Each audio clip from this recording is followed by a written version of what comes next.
കമ്മ്യൂണിറ്റിയുടെ, സമൂഹത്തിന്റെ, രാജ്യത്തിന്റെ നേതൃത്വത്തിലേക്ക് നമ്മൾ വരണം. നമ്മൾ ഇത്തരം പ്രശ്നങ്ങളെ നമ്മൾ അറിയണം. നമ്മൾ ഇത്തരം പ്രശ്നങ്ങൾക്ക് പരിഹാരമാവാൻ ശ്രമിക്കണം. നമ്മൾ പഠിക്കുമ്പോൾ നമ്മുടെ പ്രശ്നങ്ങൾക്ക് വേണ്ടി നമ്മൾ പഠിക്കാൻ അങ്ങനെ നമ്മൾ ചെയ്യാൻ പാടില്ല. നമ്മുടെ സമൂഹത്തിന്റെ, രാജ്യത്തിന്റെ കാര്യങ്ങൾ അഡ്രസ് ചെയ്ത് ഇത്തരം ചുറ്റും നടക്കുന്ന ഓരോ കാര്യങ്ങളെ കുറിച്ചും ബോധവാനായി അത് കറക്റ്റ് ചെയ്യാൻ വേണ്ടി, അതിനൊരു പരിഹാരം ഉണ്ടാകാൻ വേണ്ടി നമ്മൾ ശ്രമിക്കേണ്ടതുണ്ട്. SSNDയുടെ കീഴിൽ ഒരുപാട് പ്രവർത്തനങ്ങൾ നിങ്ങൾ കാണുന്നുണ്ടോ? ആ പ്രവർത്തനങ്ങളൊക്കെ വളരെ വലിയ ഒരു കടലിലെ ഒരു തുള്ളി പോലും ആയിട്ടില്ല. ആ തുള്ളിയുടെ ഒരു അറ്റം പോലും ആയിട്ടില്ല. അത്രയും വലിയ പ്രവർത്തനങ്ങൾ നടക്കേണ്ടത്. ആർട്ടിക്കിൾ 21 എന്ന് പറയുന്ന ആർട്ടിക്കിൾ കോൺസ്റ്റിറ്റ്യൂഷനുണ്ട്. എത്ര പേർക്ക് അറിയാം? ആർട്ടിക്കിൾ 21.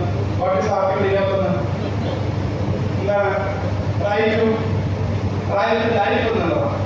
ജീവിക്കാനുള്ള അവകാശം. ബാക്കി എല്ലാ അവകാശത്തെക്കാളും എല്ലാവർക്കും ഉള്ള അവകാശമാണ് ജീവിക്കാനുള്ള അവകാശം. ഇവിടെ അനീമിയ മൂലം ഹിമോഗ്ലോബിൻ 2,